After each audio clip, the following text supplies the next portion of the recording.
AIMIM chief Asaduddin Owaisi ने किया दिल्ली का दौरा। जिस और गुजरात में विधानसभा इलेक्शन की तारीखें नज़दीक आ रही हैं, गुजरात में Asaduddin Owaisi door to door प्रचार कर रहे हैं और कई विधानसभा पर उन्होंने पुरजोर खिताब किया और वहां पर खूब मेहनत की है गुजरात में। और इसी बीच असदुद्दीन ओवैसी अचानक सीलमपुर और शाहीन बाग का दौरा किया और वहां पर इस्तकबाल इनका देखा जा सकता है कि किस तरीके से इस्तकबाल किया गया। और असदुद्दीन ओवैसी ने सीलमपुर में खिताब किया, कांग्रेस और केजरीवाल पर जमकर बरसे। देखिए ये रिपोर्ट। साल से कांग्रेस को दे दिया है, आपने कांग्रेस से आप बेजार हुए क्योंकि कांग्रेस ने आपको धोखा दिया, तो आपने दिल्ली के मौजूदा मुख्यमंत्री को वोट दिया।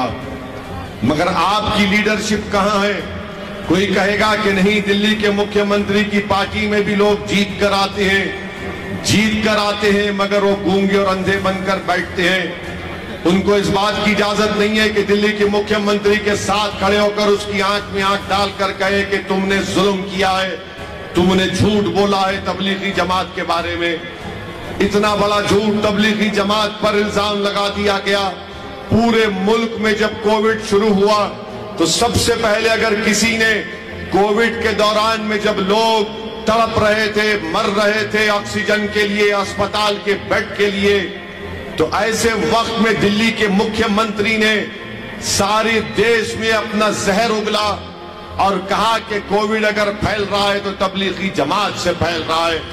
यही मुख्यमंत्री था। नहीं, थाली मारना नहीं है, थाली मारने के लिए नहीं कह रहा हूं, ना तुम्हारे से दाद हासिल करने के लिए कह रहा हूं। मेरा मकसद यह है कि जब आप यहां से उठकर जाएंगे तो एक सोच और फिक्र लेकर जाएं। जिस दिल्ली के मुख्यमंत्री ने तबलीगी जमात को बदनाम किया, मुसलमानों को बदनाम किया, और जब कोविड की लिस्ट जारी की जाती थी तो उसमें एक तरफ कहा जाता था कि इतने कोविड के पेशेंट हैं, बाजू लिखा जाता था तबलीगी जमात सुपर स्प्रेडर से इतने पेशेंट बढ़ गए।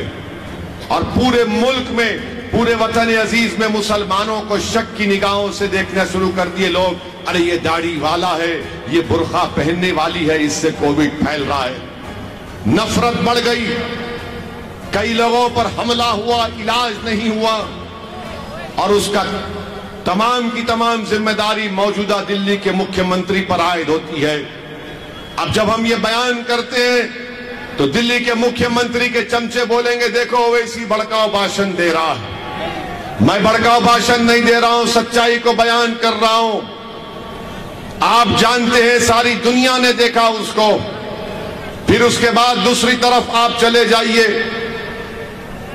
आप देखते हैं कि जब दिल्ली में फसादात हो रहे थे, दिल्ली में नफरत की आंधी बढ़ चुकी थी, ये दिल्ली का मुख्यमंत्री बजाय जाता लोगों से अपील करता कि भाई नफरत की आग को कम करो, हम इस देश के बाशिंदे हैं, हम भाई हैं, ये आग नहीं फैलनी चाहिए। कहां गया? गायब हो गया।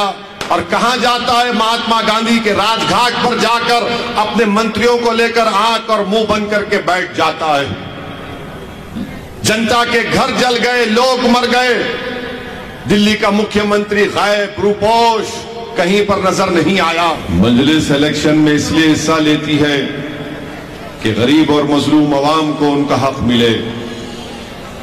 मैं चाहे गुजरात का दौरा करूं, या अहमदाबाद के गली कूचों में फिरूं, या गोधरा के गली कूचों का मैं जाकर मायना करूं, या फिर गुजरात की वडगाम की सरजमीन हो, या सूरत की सरजमीन हो, या फिर दिल्ली का सीलमपुर हो, या जाफराबाद हो, एक बात यहां पे नजर आती है कि जिस बस्तियों में, जिस इलाकों में अल्पसंख्यक समाज, मुसलमान या दलित या आदिवासी रहते हैं, वहां पर विकास के नाम पर